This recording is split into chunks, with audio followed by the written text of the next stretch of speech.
Hey everyone, I'm Deb. I'm Stefan's wife, and I'm going to share with you some mobility exercises that can serve a bunch of different purposes. So maybe some of these movements will feel great as a preparation before you participate in your favorite sporting activities, especially badminton, but they can also be a great way to rejuvenate your body anytime throughout the day. If you've been sitting for a long time, if you're just feeling tense, great way to just create a more supple body and turn you into a better mover. Okay, so first thing, think about rolling your arms back. We're going to get some shoulder mobility going. So there'll be a little bit of rotation through your torso. I'll just show you a few reps. You can go fast or slow. You might even play around with the speed. So a great way to get some shoulder mobility. Now, if you want to get your wrists ready, clasp your fingers together, keep your elbows kind of tight, and then you make circles. And I remember doing this as a kid when I was prepping my wrists for gymnastics training. So you do a couple circles in one direction and then change directions. And then as well, keeping your arms pretty close to you, you can turn this into we used to call it roller coaster when I was a kid, and then change directions. So great for some wrist mobility. It might even help with some wrist discomfort that you may be experiencing. Okay, let's think about feet and ankles. Feet about hip distance apart, that's going to help with your stability. Lift up onto the balls of your feet. Definitely going to work some balance here, but we're stretching through the arches of our feet. And then you can start to lower just until you feel comfortable or slightly uncomfortable. You may feel your ankles wiggle and wobble a bit. That's okay. And then lift back up, lower your ankles. Do several repetitions. So lift high as you can in the balls of your feet, then lower. So we're moving through our ankle joint, knee, and hip. Great way to get your calf muscle a little bit activated, really important for badminton. Okay, so maybe you do a few repetitions of that. So in order to get a little length through the back side of our body, hamstrings, glutes, especially from lots of sitting, I'll show you this from the front and the side. So it doesn't matter which leg you want to start with, bring one forward. You're going to press your hips back and reach your arms forward. Stand up, so open through the hips, then press back.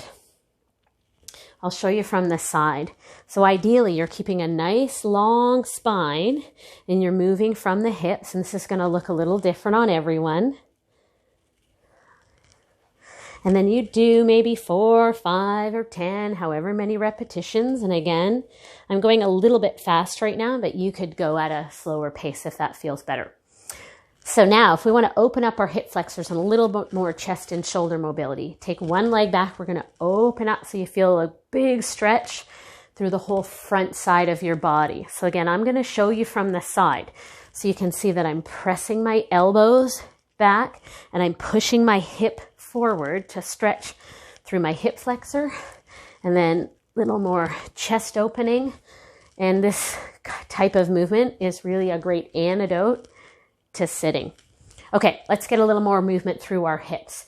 So now you're going to take a step to the side. Your trail leg stays long and you're going to press firmly into all 4 corners of both feet. So you've got to stretch through your inner thigh muscles, and then we get some lateral movement for our hips. So this leg kind of feels and looks like it's doing a squat while your trail leg stays nice and long. If you'd like, you can add a reach and rotation, but think about hip, knee, and ankle lining up on this side, and then pressing into the pinky edge of the trail foot.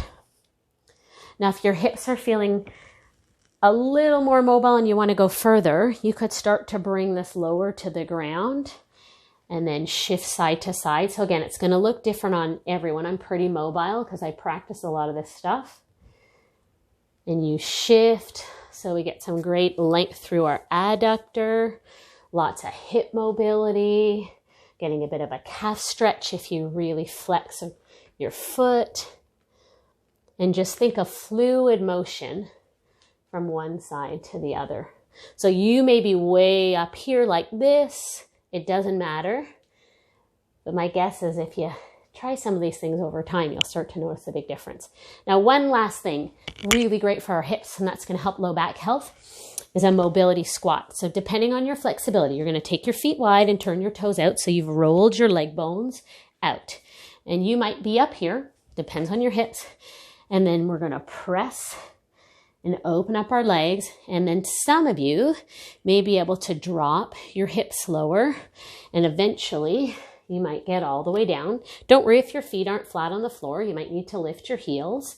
You might even put something like a box or some rolled up yoga mats, various things to give you a bit of support for your tush.